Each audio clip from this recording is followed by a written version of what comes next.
you, my dear Ernest? What brings you up to town? Oh, pleasure. What else should bring one anywhere? Eating, as usual, I see, Algie. I believe it's customary in good society to take some slight refreshment at 5 o'clock. Where have you been since Thursday? Oh, in the country. What on earth do you do there? When one is in town, one amuses oneself. When one is in a country, one amuses other people. It's excessively boring. Who are these people you amuse? Oh, neighbors.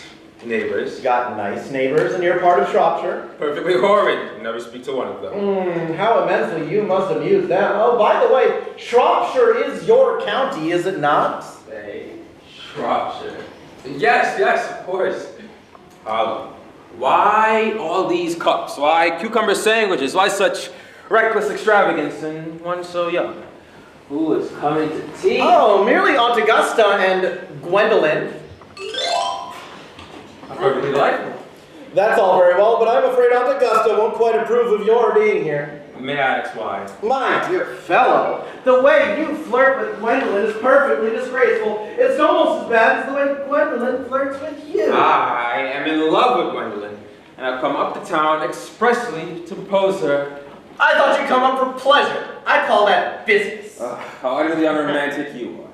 I really don't see anything romantic about proposing. It's very romantic to be in love, but there's nothing romantic about a definite proposal. Why? One may be accepted. One usually is, I believe, and then the excitement is all over. The very essence of romance is uncertainty.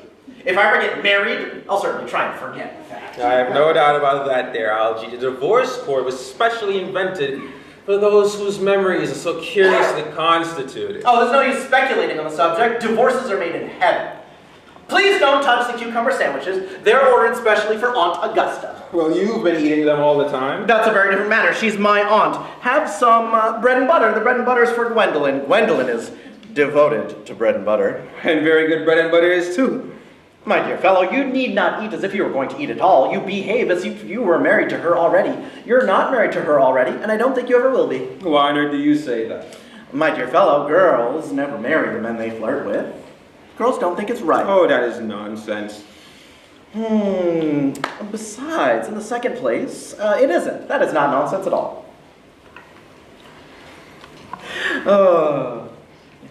It isn't. It accounts for the extraordinary number of bachelors one sees all over the place. In the second place, I don't give my consent. Your consent. My dear fellow, Gwendolyn is my first cousin, and before I allow you to marry her, you must clear up the whole question of Cecily. Cecily? What do you mean, Algie, by Cecily? I don't know anyone named Cecily. Bring me that cigarette case Mr. Worthing left in the smoking room the last time he dined here. Yes, sir. Do you mean to say you have my cigarette case all this time? I wish to goodness you'd let me know when I was writing frantic letters to Scotland Yard about it. I was very nearly offering a large reward. Well, I wish you would offer one. I happen to be more than usually hard up. There's no use offering a large reward now that the thing is found. Well, I think that's rather mean of you, Ernest, I must say. However, now that I look at the inscription inside, I find the thing isn't yours at all. Of course it's mine. You've seen me read 100 times, and you have no right whatsoever to read what's written inside. It's a very ungentlemanly thing to read, a private cigarette case. Oh, it is absurd to have a hard and fast rule about what one should read and what one shouldn't read. More than half of modern culture depends on what one shouldn't read. I'm quite aware of the fact that I don't propose to discuss modern culture. This is the sort of thing one should talk of in private. I simply want my cigarette case back. Yes, but this isn't your cigarette case. This cigarette case was a present from someone of the name of Cecily. And you said you didn't know anyone of that name. Well, if you want to know, Cecily happens to be my aunt. Your aunt? Yes, charming old lady she is too, lives at Tunbridge Wells. Just give it back to me, Al. Yes, but why does she call herself Little Cecily if she is your aunt and lives at Tunbridge Wells? From Little Cecily with her fondest love. My dear fellow, what on earth is there in that? Some aunts are tall, some aunts are not tall. That doesn't matter that surely an aunt may be allowed to decide for herself.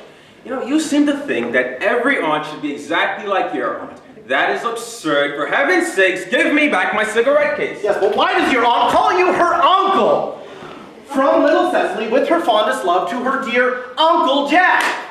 There's no objection, I admit, to an aunt being a small aunt, but why an aunt, no matter what her size may be, should call her own nephew her uncle, I can't quite make out. Besides, your name isn't Jack at all, it's Ernest. It isn't Ernest. It's Jack. You have always told me it was Earnest. I've introduced you to everyone as Earnest. You answer to the name of Earnest. You look as if your name is Earnest. You are the most earnest-looking person I ever saw in my life. It's absurd you're saying your name isn't Earnest. It's on your cards. Here's one of them. Mr. Earnest Worthing, before the Albany. I'll keep this as proof your name is Earnest if ever you try to deny it to me, or to Gwendolyn, or to anybody else. Well, my name is Ernest in town and Jack in the country, and the cigarette case was given to me in the country. Yes, but that does not account for the fact that your small Aunt Cecily, who lives at Tunbridge Wells, calls you her uncle. Come, dear boy, you must better have the thing out at once. My dear Algy, you speak exactly as if you were a dentist. It's a very vulgar thing to talk like a dentist when one isn't a dentist. It produces a false impression. Well, that is exactly what dentists always do. Now, go on, tell me the whole thing. I may mention that I have always suspected you of being a confirmed and secret Bunburyist, and I am quite sure of it now. Bunburyist? What on earth do you mean by Bunburyist? I'll reveal to you the meaning of that incomparable expression as soon as you are kind enough to explain to me why you are Ernest in town and Jack in the country. Well, produce my cigarette case first. Here it is. Now produce your explanation and pray make it improbable. My dear fellow, there's nothing improbable about my explanation at all. In fact, it's perfectly ordinary. Old Mr. Thomas Cardew, who adopted me when I was a little boy, made me in his will guardian to his granddaughter, Miss Cecily Cardew. Cecily, who addresses me as her uncle from motives of respect that you could not possibly appreciate, lives at my place in the country under the charge of her admirable governess, Miss Prism. Where is this place in the country, by the way? That is nothing to your dear boy. You aren't going to be invited. But I may tell you quite candidly that the place is not in Shropshire. I suspected that, my dear fellow. I have Bunburied all over Shropshire on 2 separate occasions. Now go on. Why are you Ernest in town and Jack in the country? My dear Algy, I don't know whether you'll be able to understand my real motives. You're hardly serious enough. When one is placed in a position of guardian, one has to adopt a very high moral tone on all subjects. It's one's duty to do so. As a high moral tone can hardly be said to conduce very much to either one's health or one's happiness. In order to get to town, I've always pretended to have a younger brother of the name Earnest who lives in the Albany and gets into the most dreadful scrapes. That, my dear Algy, is the whole truth, pure and simple. The truth is rarely pure and never simple. Modern life would be very tedious if it were either, and modern literature a complete impossibility. That wouldn't at all be a bad thing. Literary criticism isn't your forte, my dear fellow. Don't try it. Leave it to those who haven't been at a university. They do it so well in the daily papers. No, what you really are is a Bunburyist. I was quite right in saying you were a Bunburyist. You are one of the most advanced Bunburyists I know. What on earth do you mean? You have invented a very useful younger brother called Earnest, in order that you may be able to come up to town as often as you'd like. I have invented an invaluable permanent invalid called Bunbury, in order that I may be able to go down to the country whenever I choose. Bunbury is perfectly invaluable. If it wasn't for Bunbury's extraordinary bad health, in fact, I wouldn't be able to dine with you at Willis's tonight, for I had been really engaged to Aunt Augusta for more than a week. I haven't actually dined with me anywhere tonight. I know, you're very careless about sending out invitations. It's very foolish of you. Nothing annoys people so much as not receiving invitations. You had much better dine with your Aunt Augusta. I have no intention of doing anything of the kind. To begin with, I dine there on Monday. And once a week is more than enough to dine with one's own relations. In the second place, whenever I do dine there, I'm always treated as a member of the family, and either sent down with no women at all, or 2. In the third place, I know very well whom she will place me next to tonight. She will place me next to Mary Farquhar, who always flirts with her own husband across the dinner table. It's not very pleasant. It's not even decent, and that sort of thing is enormously on the increase. The number of women in London who flirt with their own husbands is perfectly disgraceful. It looks so bad at simply washing one's clean linen in public. Besides, now that I know you to be a confirmed Bunburyist, I naturally want to talk to you about Bunbury, and I want to tell you the rules. I am not a Bunburyist at all. If Gwendolyn accepts me, then I'm going to kill my brother. Indeed, I think I'll kill him in any case. Cecily happens to be a little too interested in him. It is rather a bore. So, I'm going to get rid of Earnest. And I strongly advise you to do the same with your invalid friend with the absurd name. Nothing will induce me to part with Bunbury, and if you ever get married, which seems to me extremely problematic, Then you'll be very glad to know Bunbury. Any man who marries without knowing Bunbury has an extremely tedious time of it. Oh, that is nonsense. If I marry a charming girl like Gwendolyn, and she's the only girl I ever saw in my life that I would marry, then I certainly won't want to know Bunbury. Then your wife will. You don't seem to realize that in married life, three's company and two's not. That, my dear young friend, is a theory that the corrupt French drama has been propounding for the last 50 years. Yes, and the happy English home has proved in half the time. Oh, for heaven's sakes, don't try to be cynical. It's perfectly easy to be cynical. My dear fellow, it's not easy to be anything nowadays. There's such a lot of beastly competition about it. Oh, that must be Aunt Augusta. Only relatives or creditors ever reign in that Wagnerian manner. Now, if I get her out of the way for 10 minutes so that you can have the opportunity of proposing to Gwendolyn, can I dine with you at Willis's tonight? I suppose so. If you want to. Yes, but you must be serious about it. I hate people who are not serious about their meals. It is so shallow. Lady Brockville and Miss Fairfax.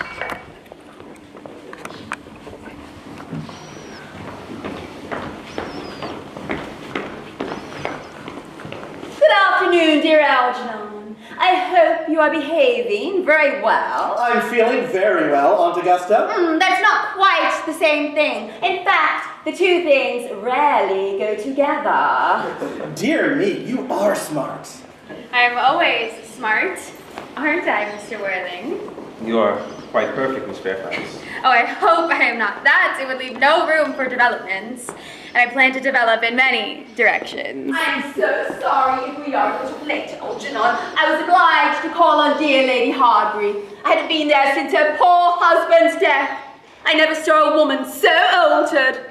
She looks quite 20 years younger. And now, I will have a cup of tea and one of those nice cucumber sandwiches you promised me. Certainly, Aunt Augusta. Won't you come and sit here, Gwendolyn? Thanks, Mama. I'm quite comfortable where I am.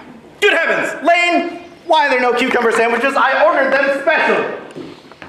There were no cucumbers in the market this morning, sir. I went down twice. No cucumbers? No, sir. Not even for ready money.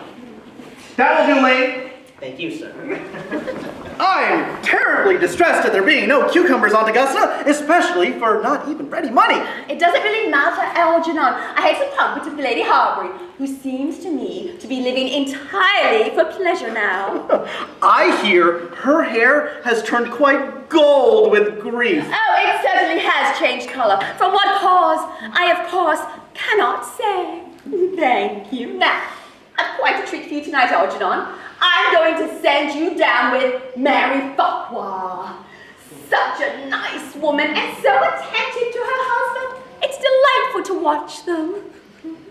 I'm afraid, Aunt Augusta, that I shall have to give up the pleasure of dining with you tonight after all. Oh, I hope not, Algernon. It would put my table completely out. Your uncle would have to dine upstairs. Fortunately, he's accustomed to that. It is a great bore, and I must say a great disappointment to me, but the truth is I have just received a telegram to say that my poor friend Bunbury is ill again. They seem to think that I should be with him. See, it's very strange. This Mr. Bunbury seems to suffer from curiously bad health. Yes, Bunbury is a dreadful invalid. Well, I must say, Algernon, I think it is high time that Mr. Bunbury made up his mind whether he was going to live or die. This shilly-shallying with the question is absurd. Nor do I in any way approve of the modern sympathy with invalids. I consider it morbid. Illness of any kind is hardly a thing to be encouraged in others. Health is a primary duty of life. I'm always telling that to your poor uncle, but he never seems to take much notice as far as any improvements in his ailments goes. I should be much obliged, Algernon, if you would ask Mr. Bunbury from me to be kind enough not to have a relapse on Saturday, for I rely on you to arrange my music for me. It is my last reception, and one wants something which will encourage conversation, particularly at the end of the season, when everyone has practically said whatever they had to say, which in most cases was probably not much. I'll speak to Bunbury, Aunt Augusta, if he is still conscious, but I think I can promise you will be all right by Saturday. Of course, the music is a great difficulty. If one plays good music, people don't talk. If one plays bad music, people don't listen.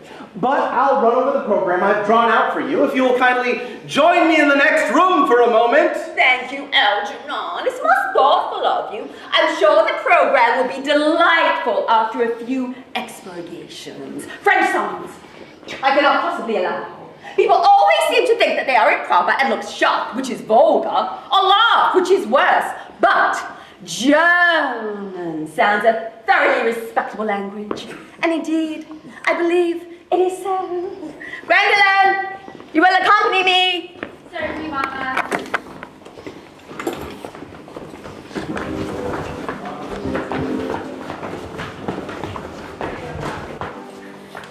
Whenever people talk to me about the weather, I always feel quite certain that it means something else. And that makes me so nervous. I do mean something else. I thought so. In fact, I am never wrong. And I like to be allowed to take advantage of Lady Bracknell's temporary absence. I would certainly advise you to do so. Mama has a way of coming back suddenly into a room that I've often had to speak to her about. Miss Fairfax, ever since I met you, I've admired you more than any girl I've met since I met you. Yes, I'm quite aware of the fact. And I often wish that in public at any rate you have been more demonstrative. For me, you have always had an irresistible fascination. Even before I met you, I was far from indifferent to you. We live, as I hope you know, Mr. Worthing, in an age of ideals. The fact is constantly mentioned in the most expensive monthly magazines and has reached the most provincial pulpits, I am told. And my ideal has always been to love someone of the name of Earnest. There's something in that name that inspires absolute confidence. The moment Algernon first mentioned to me that he had a friend called Earnest, I knew that I was destined to love you. You really love me, Gwendolyn. Passionately. Darling, you don't know how happy you made me. My own Earnest. But you don't really mean to say that you couldn't love me if my name wasn't Earnest. But your name is Earnest. Yes, I know it is, but supposedly it was something else. Do you mean to say that you couldn't love me then? Ah, that is clearly a metaphysical speculation. And like most metaphysical speculations, have very little reference at all to the actual facts of your life as we know them. Personally, darling, to speak quite candidly, I don't much care about the name Earnest. I don't think the name suits me at all. It suits you perfectly. It's a divine name. It has music of its own and produces vibrations. Well, really, Gwendolyn, I must say that I think there are lots of other much nicer names. I think Jack, for instance, is a charming name. Jack? No, there's very little music in the name Jack. It does not thrill, it produces absolutely no vibrations.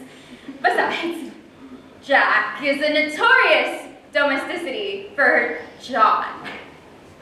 Ugh, I pity any woman who is married to a man called John. She would probably never be allowed to know the entrancing pleasure of a single moment's solitude. The only real safe name is Earnest. Gwendolyn, I must get christened at once. I mean, we must get married at once. There's no time to be lost. Married?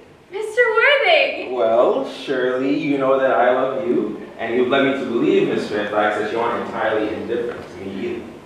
I adore you, but you haven't proposed to me yet. Nothing has even been said at all about marriage.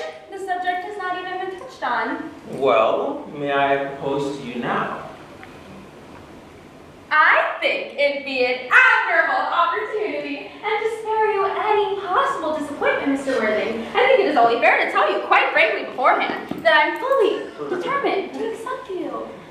Gwendolyn! Yes, Mr. Worthing, what have you got to say to me? You know what I've got to say to you. Yes, but you don't say it. Gwendolyn, will you marry me? Of course I will, darling. How long have you been about it? I am afraid you've had very little experience on how to propose. My own one. I've never loved anyone in the world like you. Yes, but men often propose for practice. I know my brother Gerald does. All my girlfriends tell me so. What wonderfully blue eyes you have, Earnest. They are quite blue. I hope you won't always look at me like that, especially when there are other people present.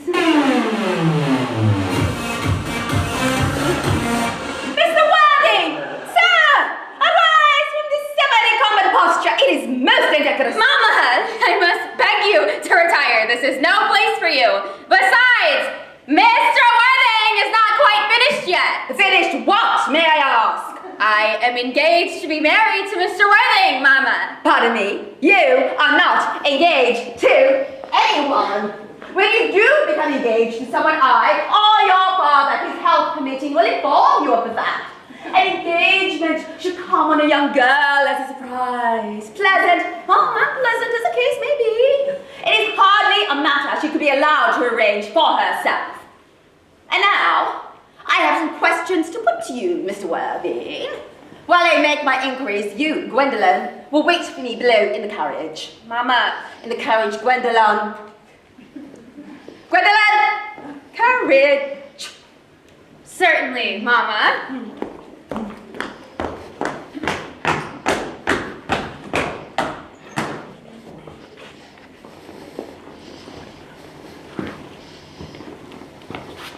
You make sense, Mr. Worthing. Oh, thanks, Lady Bracknell. I prefer standing. I feel bound to tell you that you are not down on my list of eligible young men. And I share the same list as the dear Duchess of Bolton has.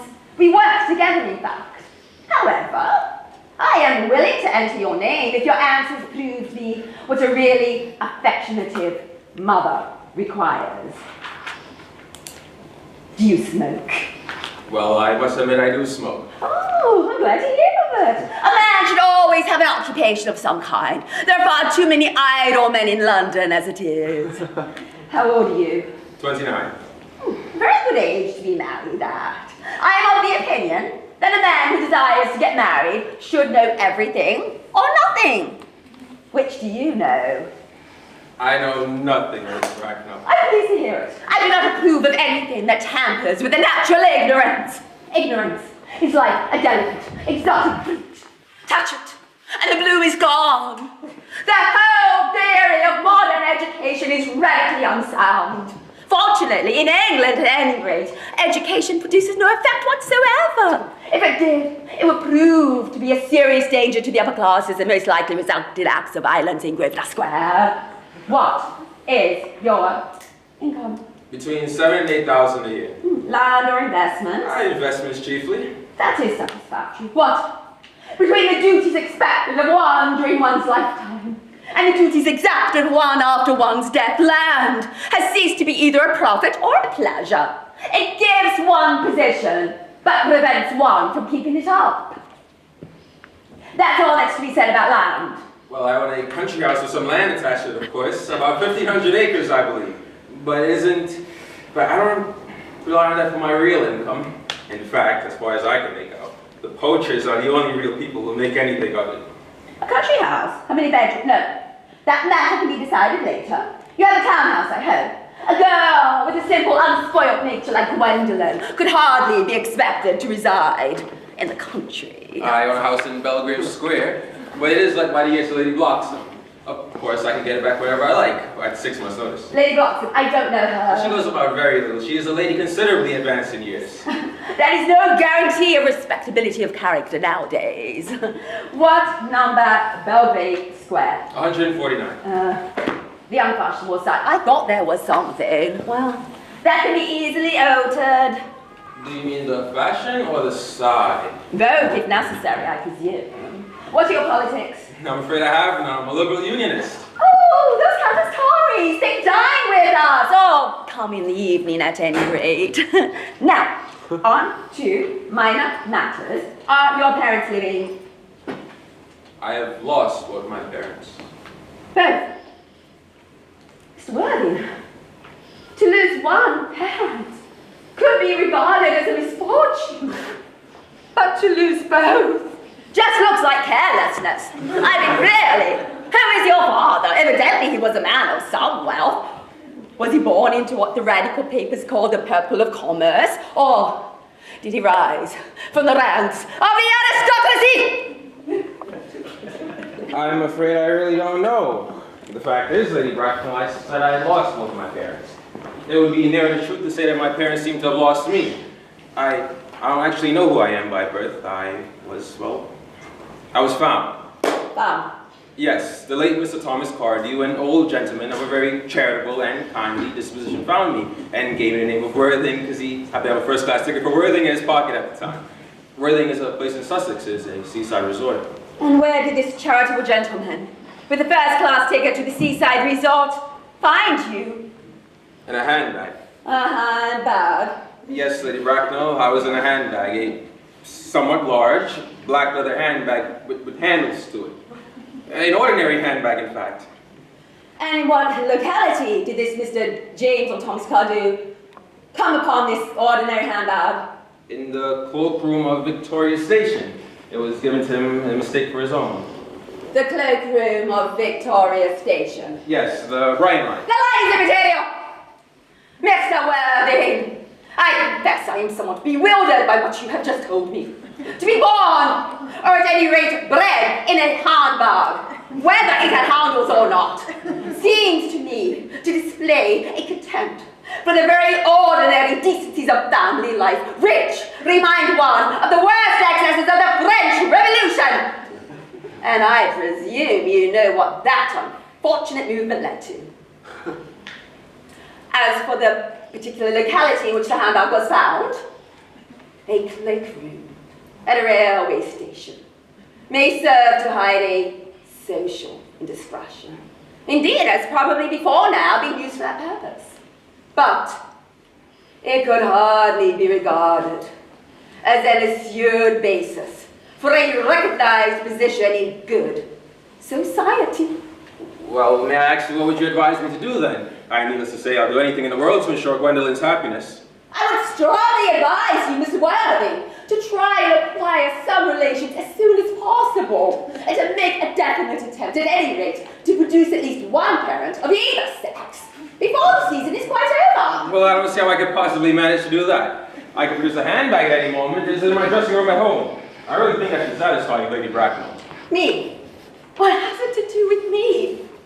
You can hardly imagine that Lord Bracknell and I would allow our only daughter, a girl brought up with the utmost care, to marry into a cloakroom and form an alliance with a parcel. Good morning, Mr. Worthing. Good morning.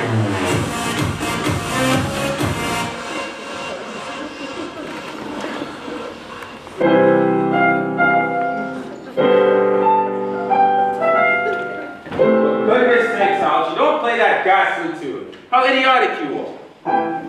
Didn't it go off all right, old boy? Don't tell me Gwendolyn refused you. It's a way she has. She's always refusing people. I think it's most ill-natured of her. Gwendolyn is as right as trivet. As far as she is concerned, we are engaged. Her mother is perfectly unbearable. Never met such a gorgon. I don't really know what a gorgon is like, but I'm quite sure Lady Bracknell is one. In any case, she's a monster without being a myth, which is rather unfair.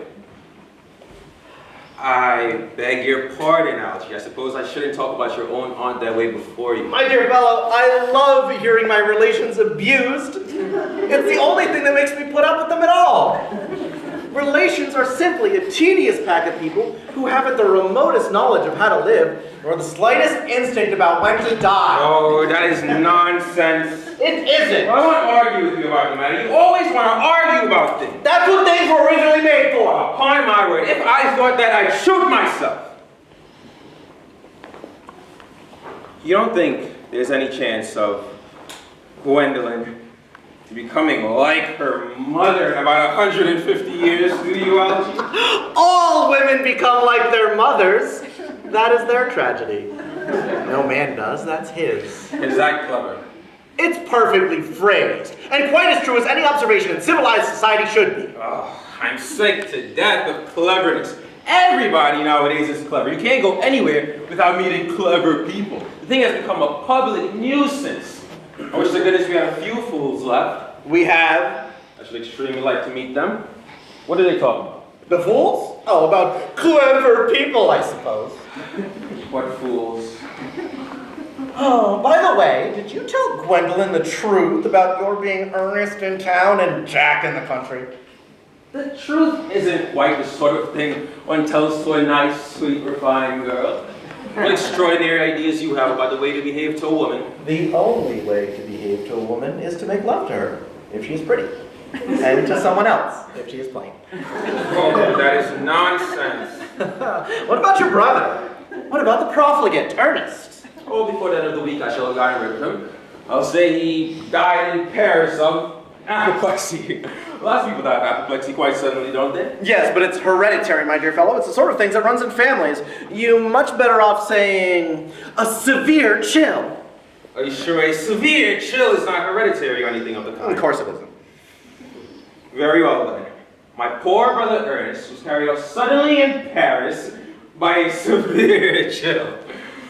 That gets rid of him. But I thought that you said Miss Cardew was a little too much interested in your poor brother Ernest. Won't she feel his loss a great deal? That is all right. Cecily is not a silly romantic girl, I'm glad to say. She's got a capital appetite and goes on long walks and pays no attention to her lessons at all. I would rather like to see Cecily. I will take very good care you never do. She's excessively pretty and only just 18.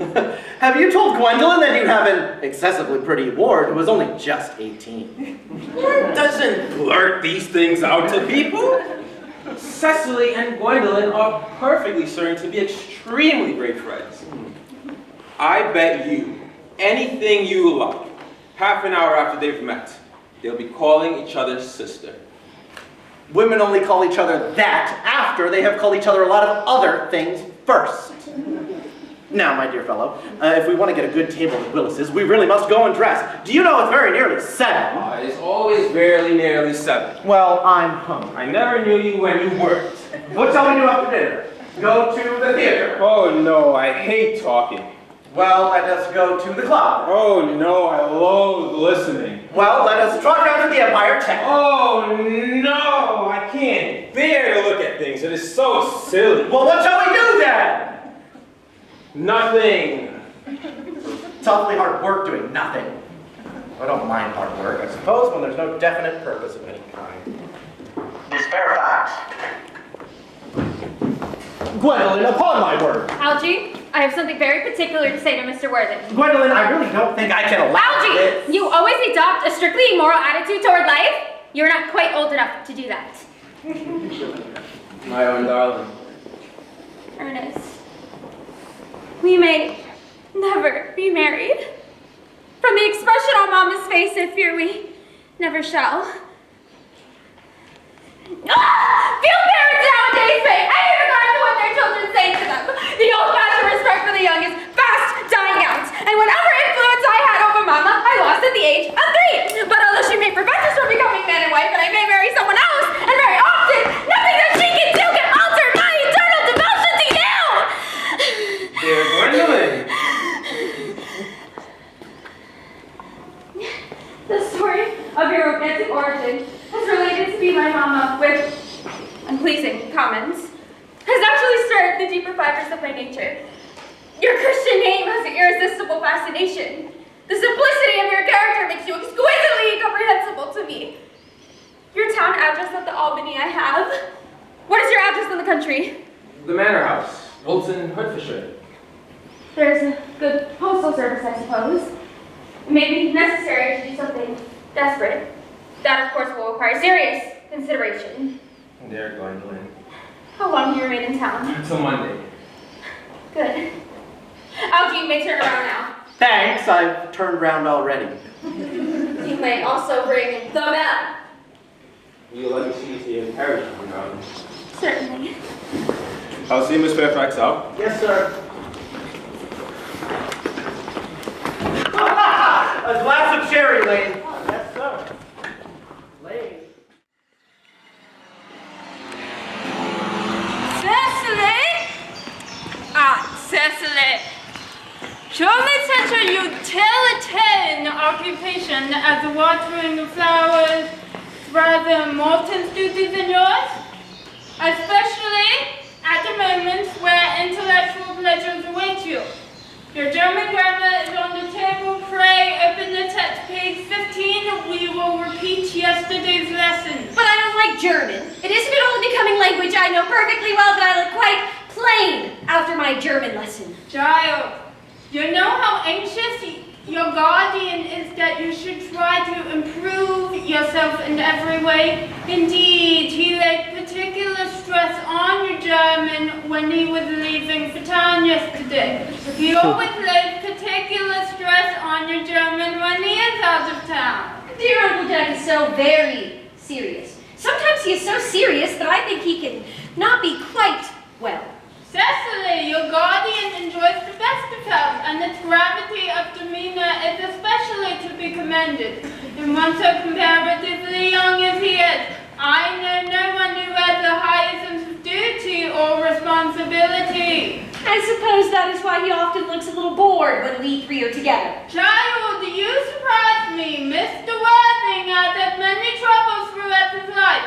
Idle merriment and triviality would be out of place in this conversation. You must remember his constant anxiety over that unfortunate young man, his brother. I wish Uncle Jack would allow that unfortunate young man, his brother, to come down here sometimes. We might have a good influence over him, Miss Prism. I'm sure you certainly would. You know, German and geology and things of that kind influence a man very much. I don't even think I could produce any effect over such a character. According to his brother's admissions, that is irretrievably weak and vacillating. Indeed, I would not have the desire to reclaim him. I am not in favor of this Martin mania for turning bad people into good people at a moment's notice. As a man sows, so shall he reap. Cecily, you must put that diary down. I really don't see why you should keep a diary at all. I keep a diary in order to enter the wonderful secrets of my life. If I didn't write them down, I should probably forget all about them. Memory, my dear Cecily, is the diary we all carry about with us. Yes, but it usually chronicles things that have never happened and couldn't possibly have happened. I believe that memory is responsible for nearly all the 3-volume novels that Muty sends us. Do not speak so lightly of that 3-volume novel, Cecily. I wrote one myself in earlier days. Did you really, Miss Prism? How wonderfully clever you are. I hope it didn't end happily. I don't like novels that end happily. They depress me so much. The good ended happily and the bad unhappily. That's what fiction means. I suppose so, but it seems very unfair. And was your novel ever published? Alas, no.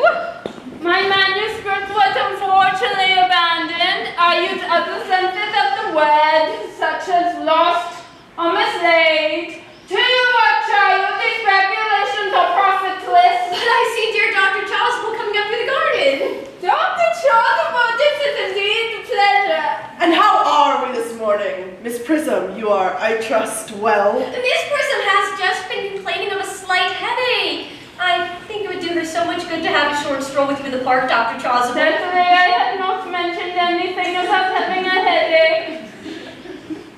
No, dear Miss Prism, I know that, but I felt instinctively that you had a headache.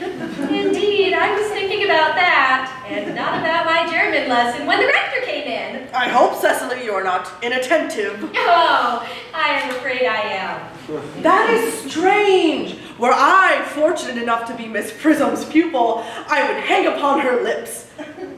I spoke metaphorically. My metaphor was drawn from bees. I don't suppose Mr. Worthing has returned from town yet. We do not expect him till Monday afternoon. Ah, yes, he usually likes to spend his Sunday in London. He's not one whose sole aim is enjoyment, as by all accounts that unfortunate young man his brother seems to be. But alas, I will not disturb Egeria and her pupil any longer. Egeria, my name is Letitia, Doctor. A classical allusion merely, drawn from the pagan authors. I will see you both, no doubt, at evensong. Oh, dear Doctor, I believe I will have a stroll with you. I believe I do have a headache and a walk might do it good. With pleasure, Miss Prism, with pleasure. We may go so far as the schools and back. That would be delightful. Cecily, you will read your political economy in my absence. The chapter of the fall on the rupee you may omit. It is somewhat too sensational. Even these metallic problems have their melodramatic side. Feels very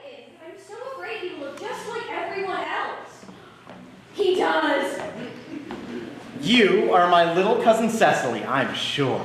I'm afraid you're under some misconception. I am not little. In fact, I believe I am more than usually tall for my age. But I am your cousin Cecily. You, I see from your card, are Uncle Jack's brother, my cousin Ernest. My wicked cousin Ernest. Oh, I'm not really wicked, cousin Cecily. You mustn't think that I'm wicked. If you are not, then you have certainly been deceiving us all in a very inexcusable manner. I hope you have not been leading a double life, pretending to be wicked and being really good all the time. Oh, that would be hypocrisy. Have been rather reckless. I'm glad to hear it. Now that you mention the subject, I have been very bad in my own small way. I don't think you should be so proud of that, though I'm sure it must have been very pleasant. It's much pleasanter being here with you. I can't understand how you are here at all. Uncle Jack won't be back till Monday afternoon. That is a great disappointment. I'm obliged to take the first train up on Monday morning. I have a business appointment I'm anxious to miss. Couldn't you miss it anywhere but in London? No, the appointment is in London. I know, of course, how important it is not to keep a business engagement if one wants to retain any sense of the beauty of life, but still, I think you'd better wait until Uncle Jack arrives. I know he wants to talk to you about your emigrating. About my what? You're emigrating? He has gone up to buy your outfit. I wouldn't let Jack buy my outfit. He has absolutely no taste in neckties. Oh, I don't think you will require neckties. Uncle is sending you to Australia. Australia? I'd sooner die. Well, we said at dinner on Wednesday night that you would have to choose between this world, the next world, and Australia. Oh, well, the accounts I have received of Australia and the next world are not particularly encouraging. This world will have to be good enough for me, Cousin Cecily. Yes, but are you good enough for it? I'm afraid I'm not that. That is why I thought you might reform me. You might make that your mission, if you don't mind, Cousin Cecily. I'm afraid I have no time this afternoon. Then would you mind me reforming myself this afternoon? It is rather quixotic, but I think you should try. Thank you. I feel much better. You are looking a little worse. That's because I'm hungry. How thoughtless of me. I should have remembered that when one is going to lead an entirely new life, one requires regular and wholesome meals. Won't you come in? Thank you. Might I have a buttonhole first? I never have any appetite unless I have a buttonhole first. Maricel Miel? No, I'd sooner a pink rose. Why? Because you are like a pink rose, Cousin Cecily.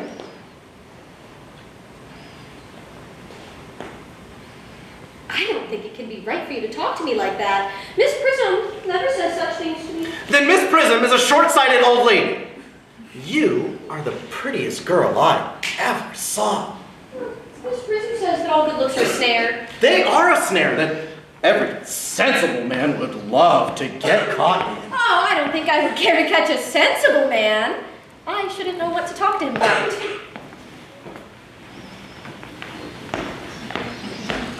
You have too much to learn, Dr. Childwell. You should get married. A misanthrope I can understand, a womanthrope never. Believe me, I do not deserve so neologistic a phrase. The precept, as well as the practice of the primitive church, was distinctly against matrimony. That is exactly the obvious reason why the primitive church has not lasted up to the present day. And you do not seem to understand, dear doctor, that when a man is persistently remaining single, he would then convert himself into a more permanent public temptation.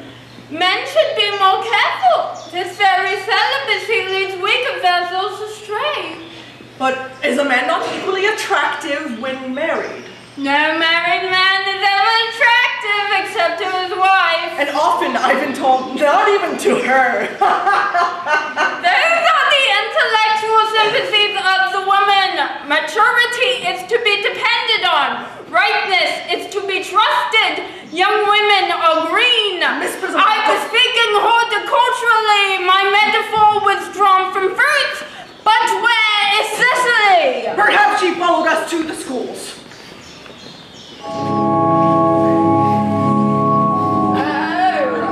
Mr. Worthing! Mr. Worthing? This is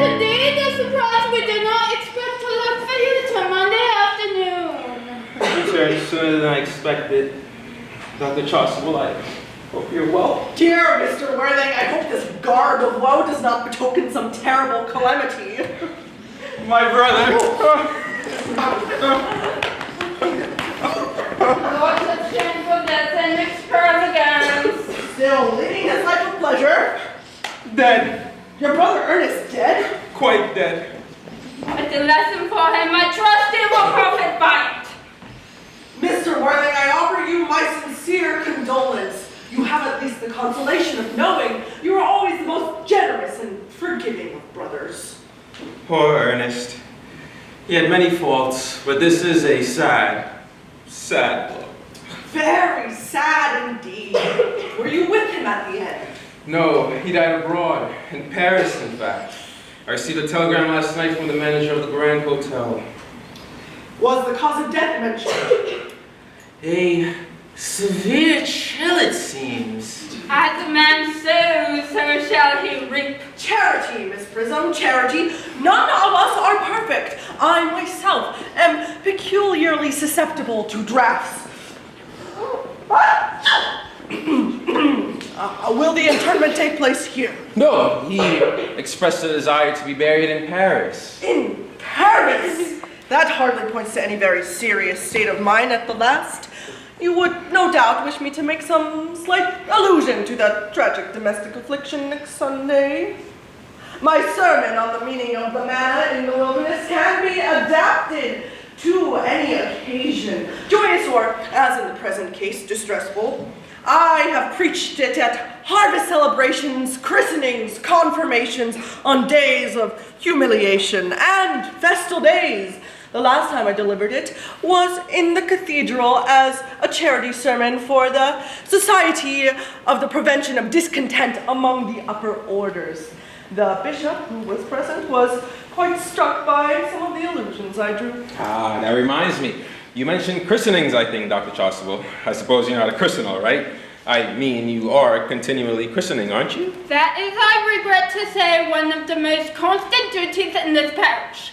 I tried to explain this to the poorer class on the subject, but they did not seem to know what thrift is. But is there any particular infant in whom you are interested in? Your brother was, I believe, unmarried, was he not? Oh, yes. People who live entirely for pleasure usually are. But it isn't for any child day, Doctor. I'm very fond of children. No, the fact is, I would like to be christened myself this afternoon, if you have nothing better to do. Surely you have been christened already. I don't remember anything about it. But have you any grave doubts on the subject? I certainly intend to have, of course. I don't know if the thing would bother you in any way, or if you think I'm a little too old now. Not at all. The sprinkling and indeed the immersion of adults is a perfectly canonical practice. Immersion? You need have no apprehensions, dear Mr. Worthing. Sprinkling is all that is needed and indeed, I think, advisable. Our weather is so changeable. Have you any idea at what hour you wish the ceremony to be performed? Oh, I might trot around 5 if that would suit you. Perfectly, perfectly. Indeed, I have 2 similar ceremonies of that kind going on at the same time. A case of twins occurring in one of the outlying cottages of your very own estate. Poor Jenkins, the carter, a most hard-working man. But I don't see there being much fun in me being christened along with other babies. It would be childish. Would 5:30 do? Admirably, admirably. And now, dear Mr. Worthing, I will not intrude into a house of sorrow any longer. I would merely beg of you not to get too bowed down by grief. What seem to us bitter trials are often blessings in disguise. This is truly a blessing of an extremely obvious kind. Uncle Jack! Oh, I'm pleased to see you back. But what horrid clothes you've got on. Do go and change them. Cecily! My child. What's wrong, Uncle Jack? Do look happy. You look as if you had a toothache. And I have got such a surprise for you. Who do you think is in the dining room? Your brother! Who? Your brother, Ernest. He arrived about half an hour ago. What nonsense. I haven't got a brother. Don't say that. However badly he may have behaved to you in the past, he is still your your brother. You couldn't be so heartless as to disown him. I will tell him to come out, and you will shake his hand, won't you, Uncle Jack? These are very joyous tidings. When we were always under his loss, his sudden return to me seems to be particularly distressing. My brother is in the dining room. I don't know what it all means. I think it's perfectly absurd. Good heavens! Brother John, I have come down from town to tell you that I'm very sorry for all the trouble that I've given you, and I intend to lead a better life in the future. Uncle Jack, you are not going to refuse your own brother's hand. Nothing will induce me to take his hand. I think his coming down here disgraceful. He knows perfectly well why. Do be nice, Uncle Jack. There is some good in everyone. Ernest has just been telling me about his poor invalid friend, Mr. Bunbury, who he visits so often, and surely there must be much good in one who is kind to an invalid and leaves the pleasures of London to sit in a bed of pain. Oh, he's been talking about Bunbury, has he? Yes, he's told me all about poor Mr. Bunbury and his terrible state of health. Bunbury. Well, I won't have him talk to you about Bunbury or anything else. It's enough to drive one perfectly frantic. I admit that the faults are all on my side, but I must say Brother John's coldness is particularly painful. I expected a warmer welcome, especially considering it's the first time I have come here. Oh, Uncle Jack, if you don't shake hands with Ernest, I will never forgive you. Never forgive me. Never, never, never. Well, it'll be the last time I ever do it. It's pleasant, is it not, to see so perfect a reconciliation? I believe we might leave the two brothers alone together. Cecily will come with us. Certainly, Miss Prism. My little task of reconciliation is done. You have done a beautiful action today, dear child. We should not be premature in our judgments. I feel very happy. What a fearful liar you are, Jack. I have not been called up to town at all. Yes, you have. I haven't heard anyone call me. Your duty as a gentleman calls you back. My duty as a gentleman has never interfered with my pleasures in the slightest. I can quite understand that. Well, Cecily's a darling. You are not to talk of Miss Cardew like that. I don't like it. Well, I don't like your clothes. You look perfectly ridiculous in them. Why on earth don't you go up and change? It's perfectly childless to be in deep mourning for a man who's actually staying with you in your house for a whole week as a guest. I call it grotesque. You are certainly not staying with me for a whole week as a guest or anything else. You've got to leave by the 4:05 train. I won't leave so long as you are in mourning. It would be most unfriendly. You would leave me if I was in mourning. I would think it most unkind if you didn't. Well, will you go if I change my clothes? Yes, if you're not too long. I have never seen someone take so long to dress and with such little results. Well, at any rate, it's better than always being overdressed as you are. If I'm occasionally overdressed, I make up for it by being always immensely overeducated. Your vanity is ridiculous. Your conduct an outrage, and your presence in my garden utterly absurd. However, you've got to catch the 4:05. Hope you have a pleasant journey back to town. This Bunbury, as you call it, hasn't been a great success for you. I think it's been a great success. I'm in love with Cecily, and that's everything. But I must see her again and make arrangements for another Bunbury before I go. Oh, there she is. Oh, I merely came back to water the roses. I thought you were with Uncle Jack. He's going to order the dog cart for me. Oh, is he going to take you on a nice drive then? He's going to send me away. Then have we got to part? I'm afraid so. It's very painful parting. It is always very painful parting from people whom one has known for a very brief space of time. The absence of old friends one can endure with equanimity, but even a momentary separation from anyone to whom one has just been introduced is almost unbearable. Thank you. The doctor is at the door, sir.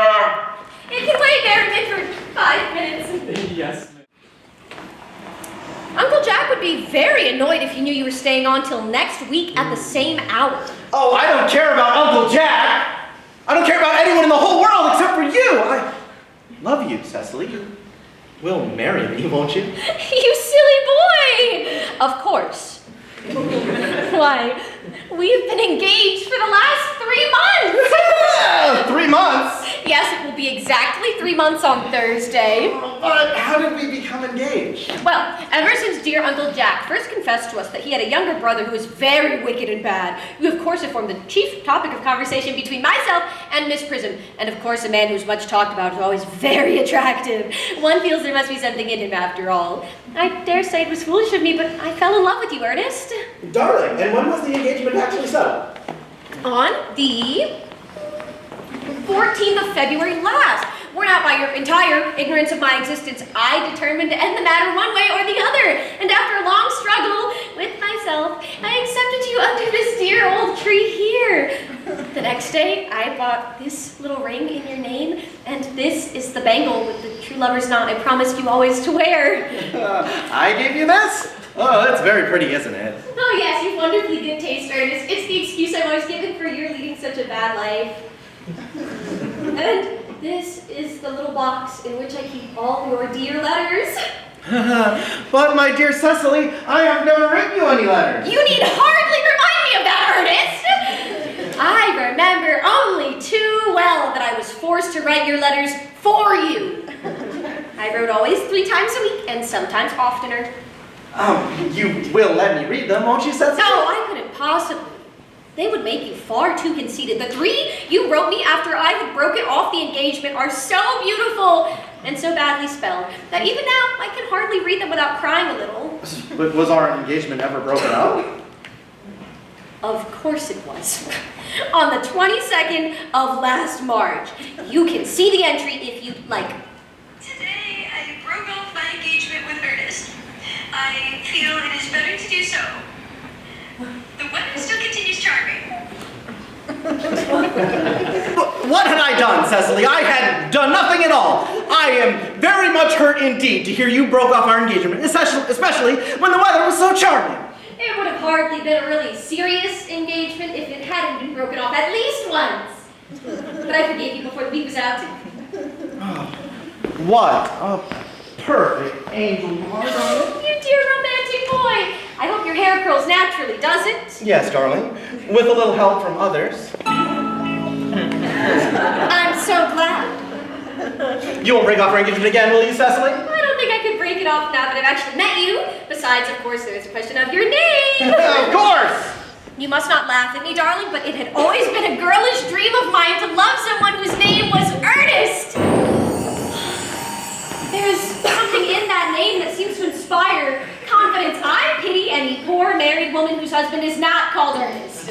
But, my dear sweet child, do you mean to say you couldn't love me if I had some other name? But what other name? Oh, any name you like. Algernon, for instance. But I don't like the name of Algernon. But, my dear, sweet, loving little darling, I can't see why you should object to the name. It's not at all a bad name. In fact, it's a rather aristocratic name. Half the chaps who get into bankruptcy court are called Algernon. But really, Cecily, if my name was Algie, couldn't you love me? I might respect you, Ernest. I might even admire your character, but I fear that I should not be able to give you my undivided attention. Cecily, your rector here is, I suppose, thoroughly practiced in all the rites and ceremonials of the church? Oh yes, Dr. Chasuble is a most learned man. He's never written a single book, so you can imagine how much he knows. I must see him on a most important christening. I mean a most important business! Oh. I won't be gone for more than 30 minutes. Considering that we've been engaged since February the 14th, and that I've only met you today for the very first time, I think it is rather hard that you should leave me for so long a period as half an hour. Couldn't you make it 20 minutes? I will be back in no time. What an impetuous boy he is. I like his hair so much. I must enter his proposal into my diary. Miss Fairfax. Pray, let me introduce myself to you. My name is Cecily Cardew. Cecily Cardew. What a very sweet name! Something tells me we are going to be great friends! I like you already, more than I could say. My first impressions of people are never wrong. How nice of you to like me so much after we've known each other for such a comparatively short time. Pray, sit down. I may call you Cecily. May I not? With pleasure. And you'll always call me Gwendolyn, won't you? If you wish. Then it is all quite settled, is it not? I hope so. Perhaps this may be a favorable opportunity of my mentioning of who I am. My father is Lord Bracknell. You have heard of Papa, I suppose. I don't think so. Outside the family circle, Papa, I'm glad to say, is entirely unknown. I think that is quite as it should be. The home seems to be the proper sphere for the man. But once a man begins to neglect his domestic duties, he becomes painfully effeminate. Does he not? And I don't like that. It makes men so very attractive. Cecily, Mama, whose views on education, which are remarkably strict, have brought me up to be extremely short-sighted. It is all part of her system. So, do you mind my looking at you through my glasses? Oh, not at all, Gwendolyn. I'm very fond of being looked at. You are here on a short visit, I suppose. Oh, no, I live here. Really? Your mother, no doubt, or some female relative, resides here also. Oh, no, I have no mother, nor, in fact, any relations. Indeed. My dear guardian, with the assistance of Miss Prism, has the arduous task of looking after me. Your guardian? Yes, I am Mr. Worthing's ward. Oh! It is strange. He never mentioned to me that he had a ward. How secretive of him. He grows more interesting hourly. I am not sure, however, that the news inspires me with feelings of unmixed delight. I'm very fond of you, Cecily. I've liked you ever since I've met you. But I'm bound to state that now that I know that you're Mr. Worthing's ward, I cannot help expressing a wish you were, well, just a little older than you seem to be, and not quite so very alluring in appearance. In fact, if I may speak candidly. Pray do. I think whenever one has anything unpleasant to say, one should always be quite candid. Well, to speak with perfect candor, Cecily, I wish that you were fully 42 and more than usually plain for your age. Ernest has a strong, upright nature. He's the very soul of truth and honor. Disloyalty would be as impossible to him as deception. But even men of the noblest possible moral character are extremely susceptible to the physical influence of others. Modern, no less than ancient, history supplies with many painful examples of what I refer to.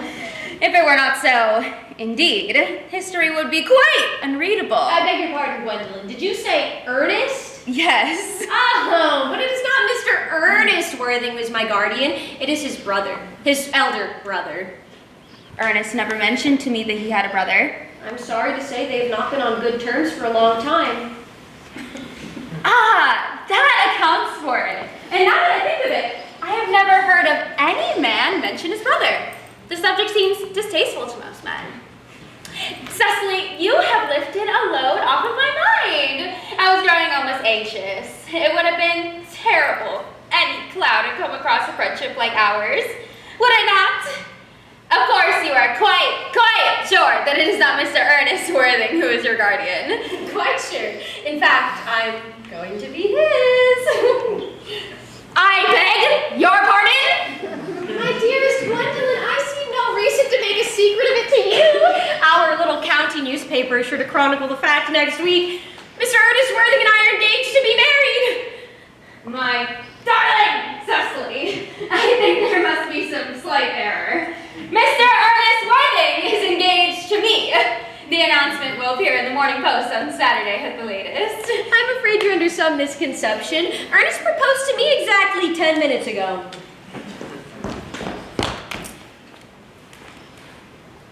It is certainly very curious, for he asked me to be his wife yesterday afternoon at 5:30. If you care to verify the incident, pray do so.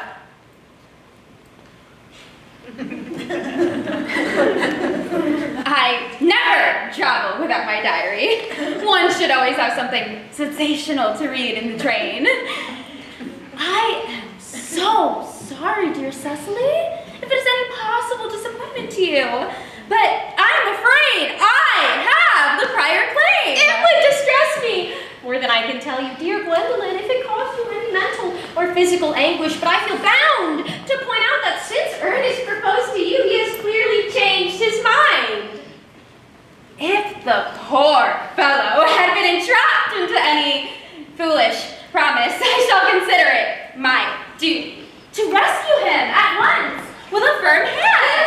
unfortunate entanglement my dear boy may have got into, I will never reproach him with it after we are married. Do you allude to me, Miss Cardew, as an entanglement? You are presumptuous. On an occasion of this kind, it becomes more than a moral duty to speak one's mind. It becomes a pleasure. Do you suggest, Miss Fairfax, that I entrap Ernest into an engagement? How dare you? This is no time for wearing the shallow mask of manners. When I see a spade, I call it a spade. I am glad to say that I've never seen a spade. It is obvious that our social sweetness of my nature, but I warn you, Miss Cardew, you may go too far. To save my poor, innocent, trusting boy from the machinations of any other girl, there are no lengths to which I would not go. From the moment I saw you, I felt you were false and deceitful. I am never deceived in such matters. My first impressions of people are invariably right. It seems to me, Miss Fairfax, that I'm trespassing on your valuable time. No doubt, you have many other calls of a similar character to make. In the neighborhood! Ernest, my own Ernest. Gwendolyn, darling. A moment. May I ask if you are engaged to be married to this young lady? The daedalus Cecily. Of course not. We're gonna put such an idea into your pretty little head. Thank you! You may. I knew there must be some misunderstanding, Miss Fairfax. The gentleman whose arm is at present around your waist is my dear guardian, Mr. John Worthing.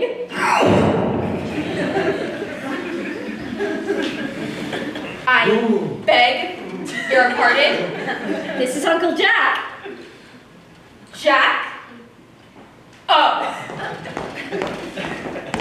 This is Ernest. My own darling. A moment, Ernest. May I ask, are you engaged to be married to this young lady? What young lady? Good heavens! Gwendolyn! Yes, to good heavens, Gwendolyn. I mean, to Gwendolyn. Oh, of course not. What could have put such an idea into your pretty little head? Thank you, you may. I felt there was some slight error, Miss Cardew. The gentleman who is now embracing you is my cousin, Mr. Algernon Moncrief. Algernon Moncrief? Oh. Are you called Algernon? I cannot deny it. Oh. Is your name really John? I can deny it if I like. I can deny anything if I like. But my name certainly is John. It's what John fears. A gross deception has been practiced on both of us. My poor wounded Cecily. My sweet wronged Gwendolyn. You will call me sister, will you not? There is just one question I would like to be allowed to ask my guardian. An admirable idea.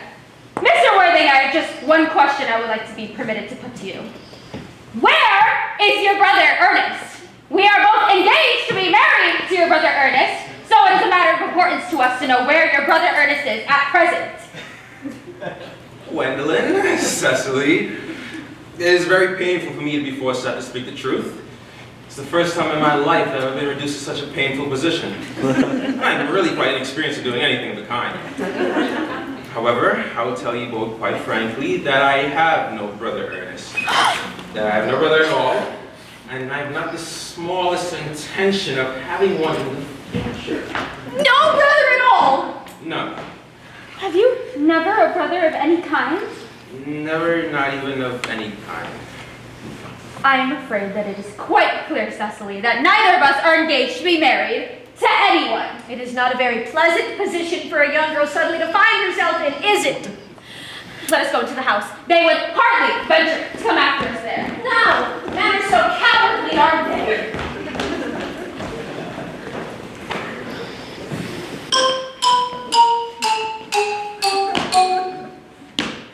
This ghastly state of things is what you call bun-bearing, I suppose. Yes. Oh, and what a perfectly wonderful bunberry it is. The most wonderful bunberry I have ever had in my entire life. Well, you have no right to serve the bunberry here. That's absurd. One has a right to bunberry whatever one chooses. Every serious bunberryist knows that. Serious bunberries? Good heavens. If one must be serious about something. If one wants to have any amusement in one's life, I happen to be serious about bunberry. What you were serious about, I haven't the remotest idea about. Everything, I suppose. You have such an absolutely trivial nature. Well, the only small satisfaction I have in the whole of this wretched business is that your friend Bunbury is quite exploded. You won't be able to run out to the country as often as you used to, dear Algie, and a very good thing, too. Your brother's a little off color, isn't he, dear Jack? You won't be able to disappear off to London quite so often as your wicked custom was. And not a bad thing, either. As for your conduct towards Miss Cardew, I must say that you're taking in a sweet, simple, innocent girl like that quite inexcusable. To say nothing of the fact that she is my ward. I can see no possible defense for you deceiving a brilliant, clever, thoroughly experienced young lady like Miss Fairfax. Just say nothing of the fact that she's my cousin. I wanted to be engaged to Gwendolyn, that is all. I love her. Well, I simply wanted to be engaged to Cecily. I adore her. There is certainly no chance of your marrying Miss Cardew. I don't see much likelihood, Jack, of you and Miss Fairfax being united. Well, that is no business of yours. If it was my business, I wouldn't talk about it. It is very vulgar to talk about one's business. Only people like stockbrokers do that, and then merely at dinner parties. How can you sit there, calmly eating muffins, when we are in this horrible trouble I can't make up? You seem to me to be perfectly heartless. Well, I can't eat muffins in an agitated manner. The butter would probably get on my cuffs. One must always eat muffins quite calmly. It is the only way to eat them. Well, I said it's perfectly harmless eating muffins at all, under the circumstances. When I am in trouble, eating is the only thing that consoles me. Indeed, when I am in really great trouble, as anyone who knows me intimately will tell you, I refuse everything except for food and drink. At the present moment, I am eating muffins because I am unhappy. Besides, I'm pretty goodly fond of muffins. Well, that's no reason why you should eat them all in that greedy way. I wish you would have tea cake. I don't like tea cake. Good heavens, I suppose a man may eat his own muffins in his own garden. But you said it was perfectly heartless to eat muffins. I said it was perfectly heartless of you under the circumstances. That's a very different thing. That may be. But the muffins are the same. Algie, I wish to goodness you would go. You can't possibly ask me to go without having some dinner first. It's absurd. I never go without having my dinner. Nobody ever does. Except vegetarians and people like that. Besides, I have just made arrangements with Dr. Chasuble to be christened at 5:45 under the name of Earnest. My dear fellow, the sooner you give up that nonsense, the better. I made arrangements this morning with Dr. Chasuble to be christened myself at 5:30. I'll naturally take the name of Earnest. Gwendolyn would wish it. We can't both be christened Earnest. It's absurd. Besides, I have a perfect right to be christened if I like. There's no evidence at all that I've ever been christened by anybody. And I should think it probable, and so does Dr. Chasuble. It's entirely different in your case. You have been christened already. Yes, but I haven't been christened in years. Yes, well, you have been christened. That's the important thing. Quite so. So I know my constitution can handle it. If you're not quite sure about your ever having been christened, I must say I think it quite dangerous you're venturing upon it now. You can hardly forget that someone very closely related to you was very nearly carried off in Paris this week by a severe chill. Yes, but you said it yourself that the severe chill was not hereditary or anything of the kind. It used to be, I know, but I dare say it is now. Science is always making wonderful improvements in things. Oh, that is nonsense. You are always talking nonsense. Jack, you are at the muffins again. I wish you wouldn't. There are only 2 left. I told you I was particularly fond of muffins. But I hate tea cake. Then why on earth would you allow tea cake to be served up for your guests? What ideas of hospitality you have? Algernon, I've already told you to go. I don't want you here. Why don't you go? I haven't quite finished my tea yet. And besides, there's still 1 muffin left.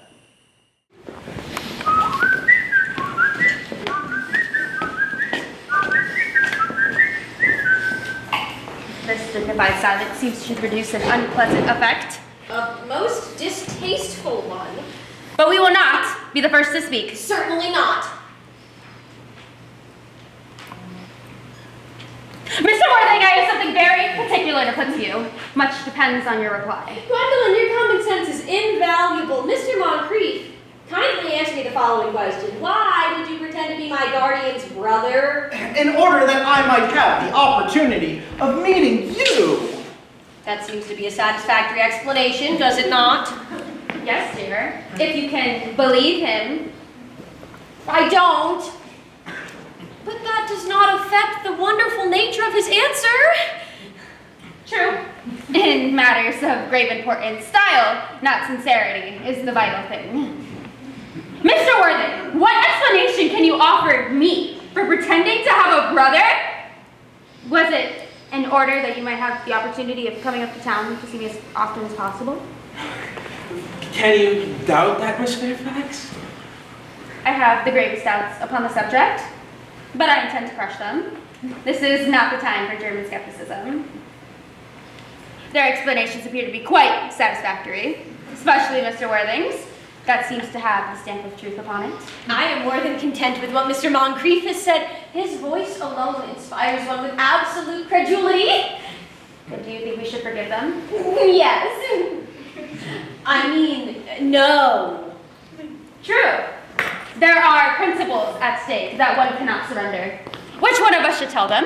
The task is not a pleasant one. Could we not both speak at the same time? An excellent idea. I nearly always speak at the same time as other people. Will you take the time for me? Certainly. Your Christian names are still an inseparable barrier. That is all. Our Christian names? Is that all? Well, we're going to be christened this afternoon. For my sake, are you prepared to do this terrible thing? I am. To please me, are you ready to face this fearful ordeal? I am. How absurd of us to talk of the equality of sexes. Where questions of self-sacrifice are concerned, men are infinitely beyond us. We are. They have moments of physical courage of which we women know absolutely nothing. Darling! Darling!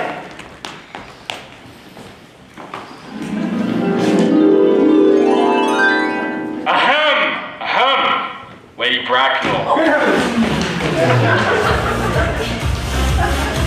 Gwendolyn, what does this mean?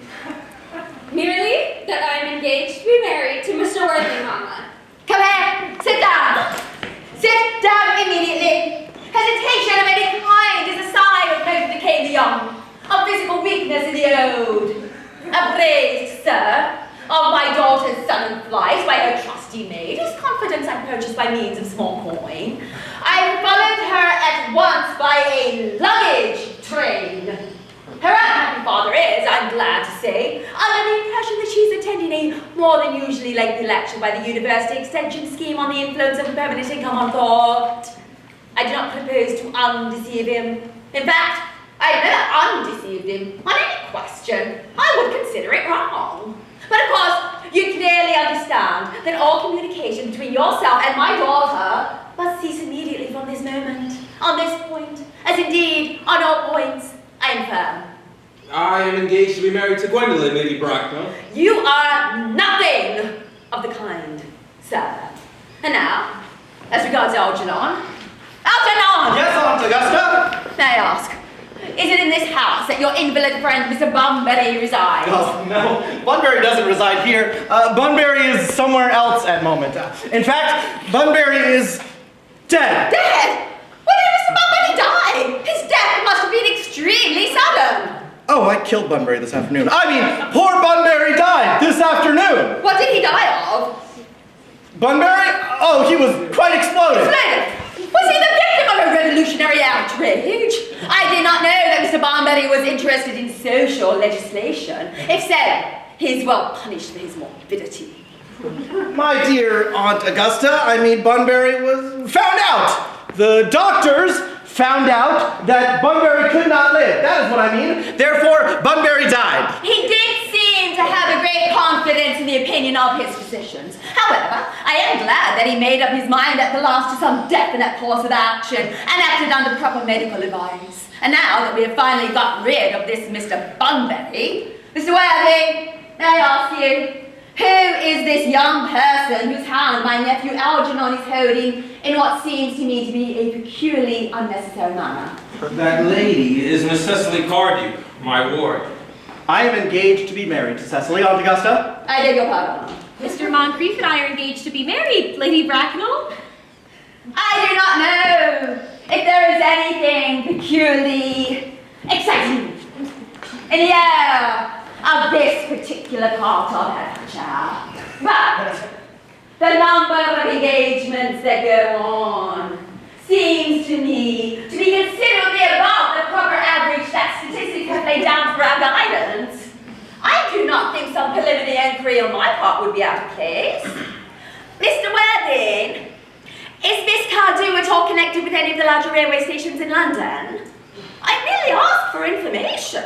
Until yesterday, I did not know that there were families or persons whose origin was a terminus. Miss Cardew is the granddaughter of the late Mr. Thomas Cardew of 149 Belgrave Square Southwest, Gervais Park, Dorking, and the Surrey, Fivershire, Northbury. Oh, that does not sound unsatisfactory. 3 addresses always inspires confidence, even in tradesmen. But what proof have I of their authenticity?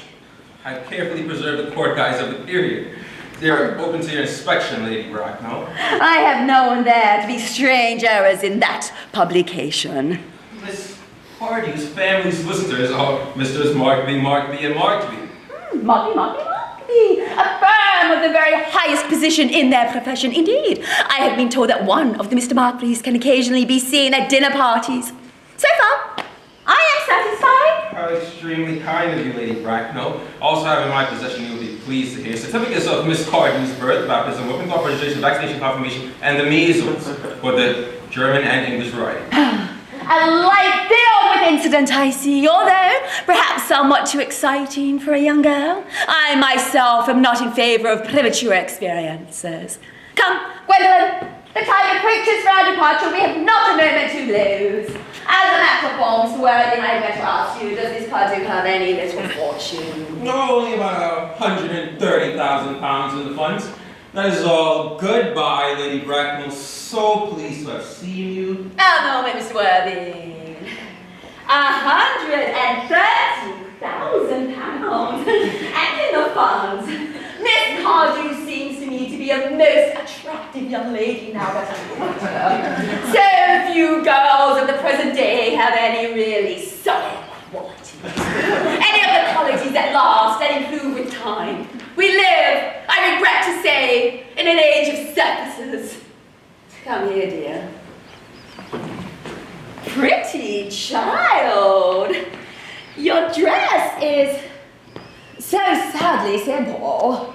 And your hair, as nature might have left it. But all of that could soon be altered. A thoroughly experienced French maid produces a really marvelous result in a very brief span of time. I remember recommending one to young Lady Lansing, and in 3 months, her own husband did not know her. After 6 months, nobody knew her. Can you turn around, dear? Turn around. No, the other way. The side view is what I want. Yeah. Oh, quite as I expected. There are distinct social possibilities in your profile. The 2 weak points of our age are its want of principle and its want of profile. The chin a little higher, dear. So the style largely depends on how the chin is worn. They are worn very high just at present. Algernon. Yes, Aunt Augusta. There are distinct social possibilities in Miss Cardew's profile. Cecily is the dearest, prettiest, prettiest girl in the whole world, and I don't give 2 pence about social possibilities. Never speak disrespectfully of society, Algernon. Only people who can't get into it do that. My dear, of course you know that Algernon has nothing but his debts to depend upon. However, I do not approve of mercenary marriages. When I married Lord Bracknell, I had no fortune of any kind, but I never dreamed for a moment of allowing that to stand in my way. Well, I suppose I must give my consent. Thank you, Aunt Augusta. Cecily you may kiss me. Thank you, Lady Bracknell. And for the future, you may refer to me as Aunt Augusta. Thank you, Aunt Augusta. The marriage, I think, had better take place quite soon. Oh, thank you, Aunt Augusta. Lady Aunt Augusta. Frankly speaking, I do not approve of long engagements. They give people the opportunity of finding out each other's character before marriage, which I think is never. I beg your pardon for interrupting you, Lady Bracknell, but this engagement is quite out of the question. I am Miss Cardew's guardian, and she cannot marry without my consent until she comes of age. That consent, I absolutely decline to give. Upon what grounds, may I ask? My nephew Algernon is an extremely, I might almost say, ostentatiously eligible young man. He has nothing but looks, everything. What more could one desire? Oh, it pains me very much to have to speak frankly to you, Lady Bracknell, about your nephew, but the fact is, I do not at all approve of his moral character. I suspect him of being untruthful. My nephew, Algernon, impossible! He is an Oxonian! I fear there can be no possible doubt about the matter. This afternoon, during my temporary absence in London on an important question of romance, he obtained admission to my house by the means of the false pretense of being my brother. Under an assumed name, he drank, I've just been informed, by my butler, an entire pint bottle of my Pied-Jouet Brut 89, wine I was specially reserving for myself. Continuing his disgraceful deception, he succeeded in the course of the afternoon in alienating the affections of my only ward. He subsequently stayed to tea and devoured every single muffin! And what makes his conduct all the more heartless is that he was perfectly well aware from the first that I have no brother, that I never had a brother, I don't intend to have a brother, not even of any kind. I just think he told me so myself yesterday afternoon.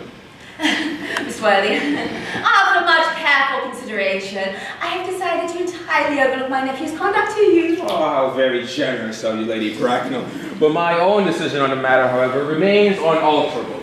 I decline to give my consent. Dear child, come here. How old are you? Well, I'm really only 18, but I always admit to 20 when I go to evening parties. You are perfectly right in making some slight alteration. No woman should ever be quite accurate about her age. It looks so calculating. 18, but admitted to 20 at evening parties. Well, it will not be long before you are of age and free from the restraints of tutelage. Therefore, I do not see your guardian's consent to be a matter of Pardon me for interrupting you again, Lady Bracknell, but it's only fair to inform me that according to the terms of Miss Cardew's will, Miss Cardew does not come legally of age until she is 35. That does not seem to me to be a grave objection. London society is full of women of the very highest birth who, by their own free choice, have remained 35 for years. Lady Duckleton is an instance in point. She has been 35 ever since she arrived at the age of 40, and it was years ago. I see no reason to think that our Cecily will not be as attractive at the age you mentioned as she is at present. There will be a large accumulation of property. Algie, could you wait for me till I was 35? Of course I could, Cecily. You know I could. Yes, I felt it instinctively, but I couldn't wait all that time. I hate waiting even 5 minutes for anybody. It always makes me rather cross. I myself am not punctual, I know. But I do like punctuality in others, and waiting, even to be married, is quite out of the question. Then what is to be done, Cecily? I don't know, Mr. Moncrief. My dear Miss Worthy, as Miss Cardew states positively, she cannot wait until she's 35. A remark which I am bound to say seems to me to show a somewhat impatient nature. Therefore, I would beg of you to reconsider your decision. But the matter is entirely in your own hands, dear Lady Bracknell. The moment you consent to my marriage with Gwendolyn, I'll most certainly allow your nephew to form an alliance with my ward. You must be aware that what you are proposing is quite out of the question. And that a passionate celibacy is all any of us can look forward to. That is not the future I propose for Gwendolyn. Algernon, of course, can choose for himself. Come, dear, we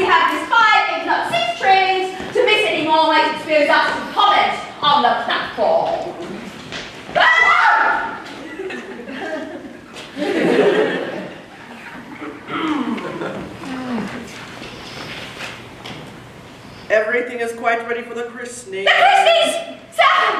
Is there not somewhat premature?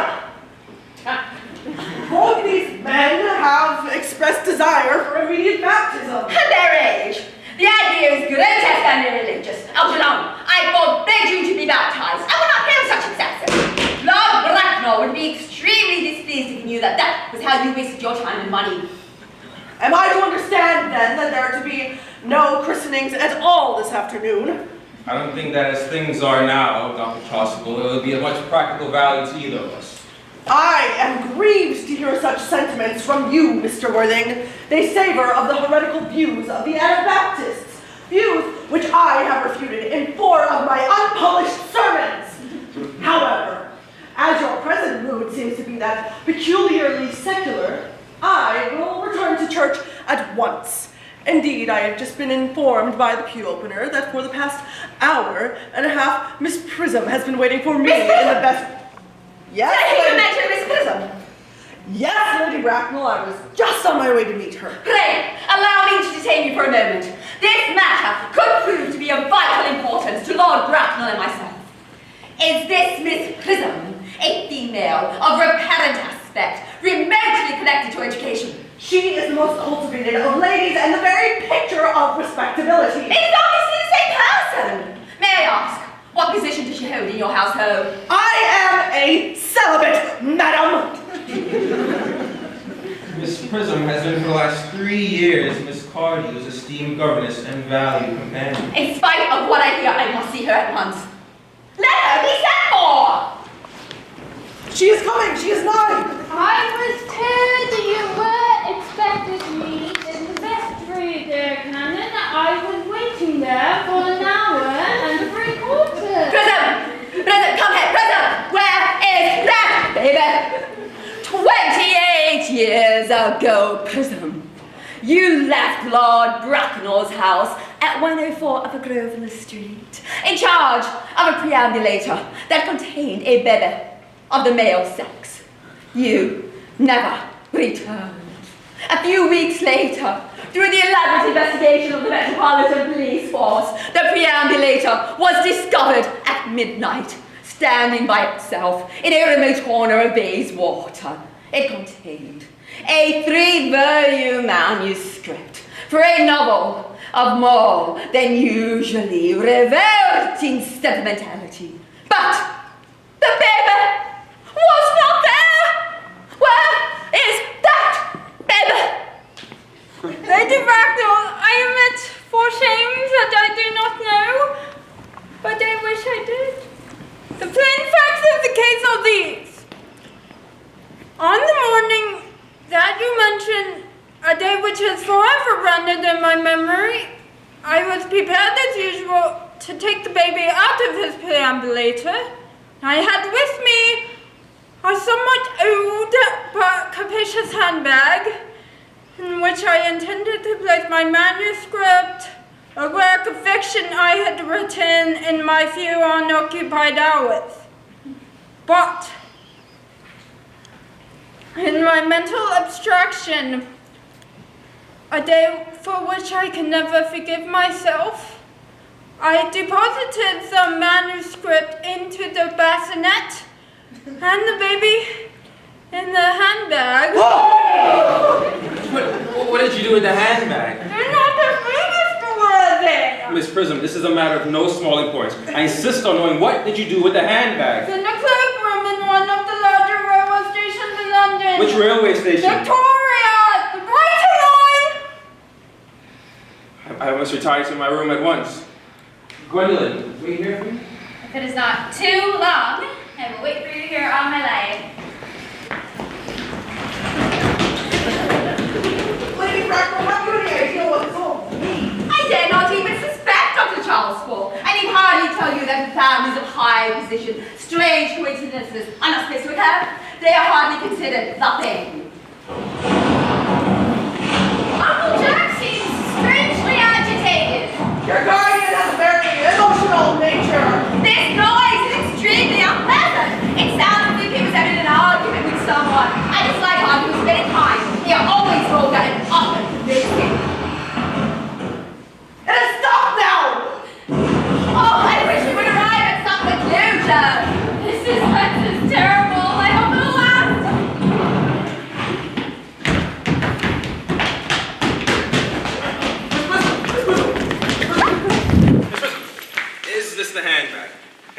closely, the happiness of more than one life depends on your answer. Yes, it seems to be mine. Yes, here is the injury it received through the upsetting Gower Omnibus Street incident in younger and happier days.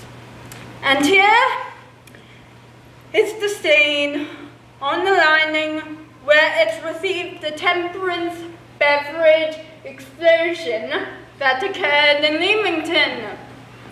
And here are my initials on the lock. In my extravagant mood, I forgot I had them placed there. Yes, the bag is undoubtedly mine. I am so delighted it was finally restored to me. It has been quite an inconvenience having been without it after all these years. Miss Prism, more has been restored to you than just the handbag. Ah, it was the baby you placed in it. Oh! You? Yes. Mother! Mr. Worthing, I am unmarried! Unmarried? I do not deny this is a serious blow, but who has the right to cast a stone against one that is suffered? Cannot repentance wipe out any act of folly? Why must there be one law for men and another for women? Mother, I forgive you. Mr. Worthing, there has been some error. That is the person who can tell you who you really are.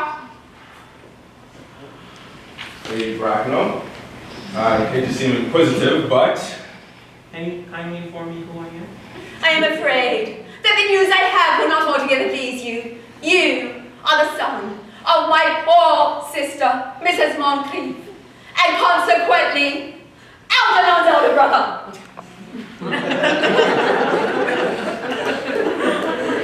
Algy's elder brother. And I'm a brother after all. I knew I had a brother! I always said I had a brother. Cecily, how could you have ever doubted that I had a brother? Dr. Chaucerville, my unfortunate brother. Miss Prism, my unfortunate brother. My unfortunate brother. Algy, you young scoundrel. You'll have to behave to me with more respect in the future. You never behaved to me like a brother in all your life. Well, not till today, old boy, I admit. However, I was out of practice. My own, but what own are you? What is your Christian name now that you've become someone else? Good heavens, I had quite forgotten about that point. Your decision on the subject of my name remains irrevocable, I suppose. I never change, except in my affections. What a noble nature you have, Gwendolyn. And then the matter had better be cleared up at once. Aunt Augusta, a moment.